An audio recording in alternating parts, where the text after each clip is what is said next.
안녕하십니까? 베트남 그곳이 알고 싶다의 송유리입니다. 여러분은 베트남에 대해 얼마나 알고 계신가요? 한국 기업이 가장 많이 투자한 나라, 쌀국수, 오토바이. 그것도 아니라면 박항서 감독이 떠오르시나요? 생각보다 많은 것이 떠오르지 않죠? 베트남에 대한 정보는 생각보다 많지 않습니다. 그래서 제가 왔습니다. 제가 여러분에게 베트남과 한국은 어떻게 다른지, 그리고 베트남이란 나라는 어떤 나라인지 총 6편에 걸쳐 여러분에게 소개해 드리도록 하겠습니다. 베트남 그곳이 알고 싶다의 첫 번째 주제입니다. 베트남의 5대 도시인데요.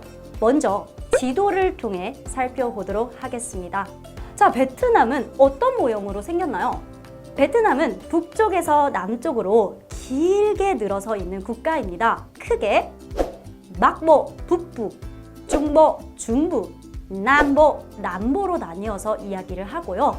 각각의 지역마다 뚜렷한 개성이 있습니다. 그렇기 때문에 여러분이 베트남에 여행을 간다거나 베트남에서 사업을 한다거나 모두 베트남에 가실 때 내가 가는 지역에 맞는 특색에 맞게 접근하셔야 하겠습니다. 베트남의 최북단에는요, 인도 차이나 반도에서 가장 높은 산인 판시팡이라는 산이 있습니다. 베트남은 북부를 기준으로 남진한 역사를 갖고 있는데요. 호치민을 포함한 남부 지역은 굉장히 뒤늦게 베트남에 합류되었습니다. 따라서 북부와 남부는 같은 나라임에도 불구하고 굉장히 다른 특색을 지니고 있습니다. 베트남은 동쪽과 남쪽은 태평양, 북쪽은 중국, 그리고 서쪽은 라오스와 캄보디아로 접해 있으며 해안과 대륙을 잇는 반도 국가입니다. 여러분, 베트남의 도시 하면 어느 곳이 떠오르나요? 베트남은 총 5개의 도시, 메인 도시가 있는데요. 바로 하노이, 호치민, 하이퐁, 다낭, 그리고 곡창지대인 건터가 있습니다. 먼저 하노이에 대해서 설명드리도록 하겠습니다. 하노이는요, 천년의 역사를 갖고 있는 베트남의 수도예요. 전설에 의하면요, 리 왕조를 세운 리 công 원이 뱃놀이를 하다가 용이 승천하는 걸 봤대요. 그래서 이곳을 도읍으로 정하고 탕롱이라는 이름으로 지었다고 합니다. 하지만 베트남의 마지막 왕조인 무엔 왕조 때 천도를 하게 됩니다. 베트남이 워낙 긴 나라이다 보니까 북부에 수도가 있으면 아무래도 나라를 통치하는 데 좀 어려움이 있었겠죠. 그래서 천도를 중부 지방인 후에로 하게 됩니다. 베트남 탕럼의 이름을 하노이라는 이름으로 바꿨는데요. 여러분, 하내라면 이건 무슨 뜻이죠? 강의 안쪽이란 뜻이에요. 홍강의 범람으로, 홍강 델타, 홍강의 범람으로 굉장히 많은 호수가 형성되어 있는 곳이 바로 하노이입니다. 그래서 하노이라는 이름을 갖게 되었습니다. 이렇듯 하노이는 베트남의 천년 역사, 베트남의 자부심이 있는 곳이면서 베트남의 정치와 문화의 중심지가 되겠습니다. 호치민시는 베트남의 경제 도시이자 사실상 가장 발전된 도시입니다. 실제로도 인구수 자체나 면적도 베트남에서 가장 크다고 알고 있습니다. 많은 분들이 호치민시를 어떻게 알고 있죠? 사이공 이렇게 사이곤이라고 알고 있는데요. 맞습니다. 과거에 호치민은 사이곤이라는 이름을 갖게 되었었는데요.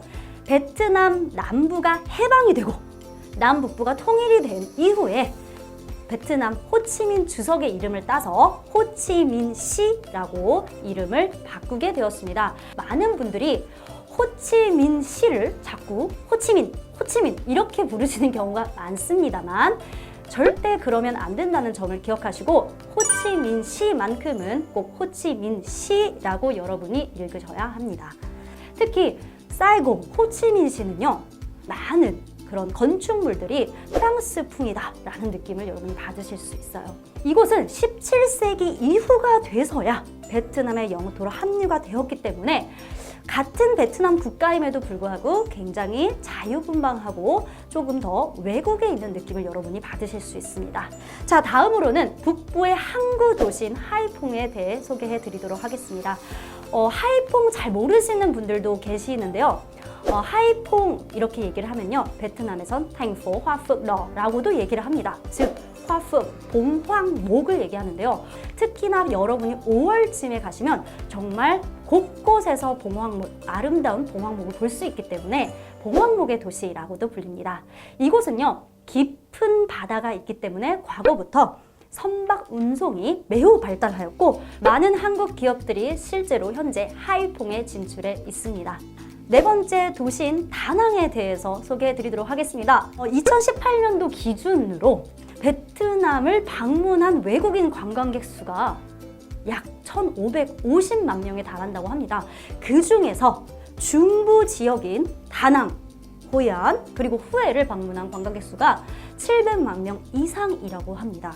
그만큼 굉장히 핵심적인 관광 벨트라고도 할 수 있죠.